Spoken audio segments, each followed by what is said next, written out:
My husband no longer brushes his lips against mine. His arms don't encircle me, nor does he whisper sweet nothings in my ear.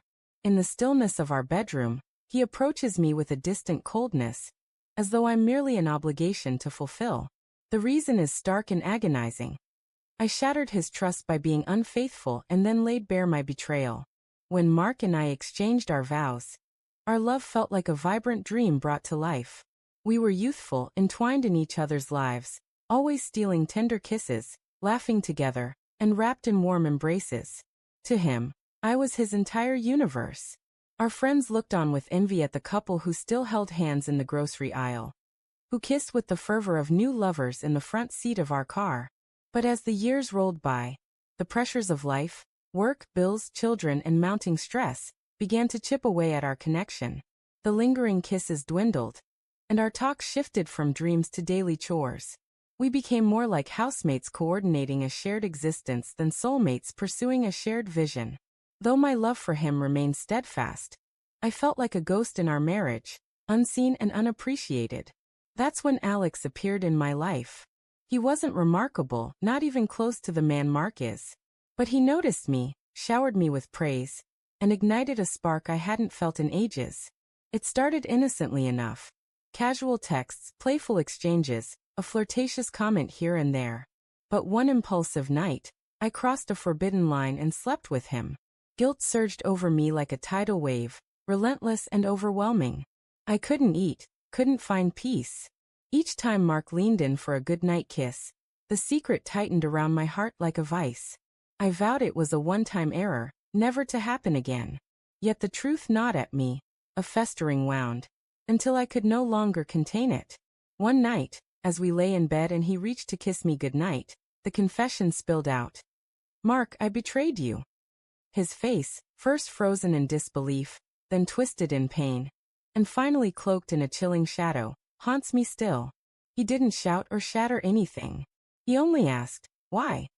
My stammered explanation, feeling invisible, yearning to be desired, sounded hollow even to me. How could I defend breaking the heart of the man who had given me everything for a fleeting encounter with someone so inconsequential? That night, he didn't leave in a fury. He barely uttered a word. Instead, he turned his back to me, his silence erecting an unyielding barrier between us. For the first time, an impassable divide stood in our marriage. From that moment, Mark changed. He still comes to me in the dark, but there's no warmth, no soft whispers, no gentle touches, just a mechanical act stripped of affection. At first, I told myself he was punishing me, that he needed time to mend. But as weeks bled into months, the reality became undeniable. He had emotionally detached himself from me. I'm no longer his cherished wife, but a living reminder of betrayal. The smallest losses wound the deepest. He no longer reaches for my hand in public. His eyes no longer brighten when I walk into a room.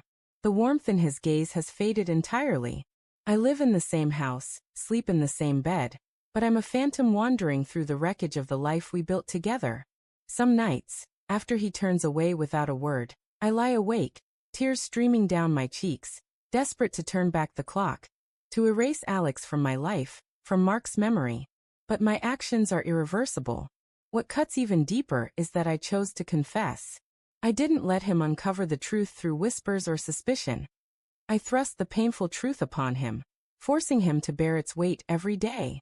Though he hasn't shared our secret with friends or family, I feel their silent judgment. His parents' glances carry unspoken questions. His sister avoids my gaze. Perhaps he confided in them, or maybe they simply sensed the fracture in our bond. Either way, I'm marked now, the woman who shattered a good man's heart. People often think infidelity springs from passion or temptation, but for me, it was born of loneliness. I felt ignored, undervalued, and in my desperation to be seen, I made the most devastating mistake of my life.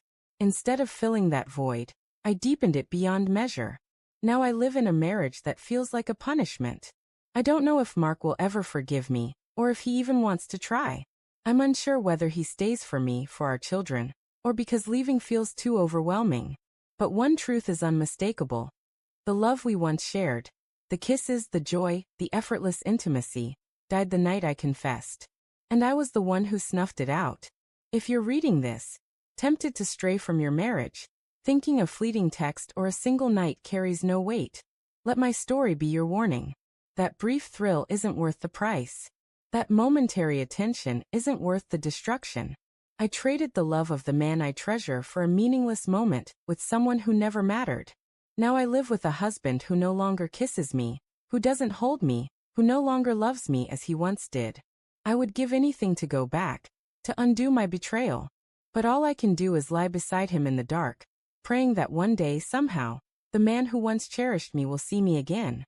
Until then, I dwell in this oppressive silence, haunted by the memory of the love we lost and the crushing weight of the truth I should never have made real.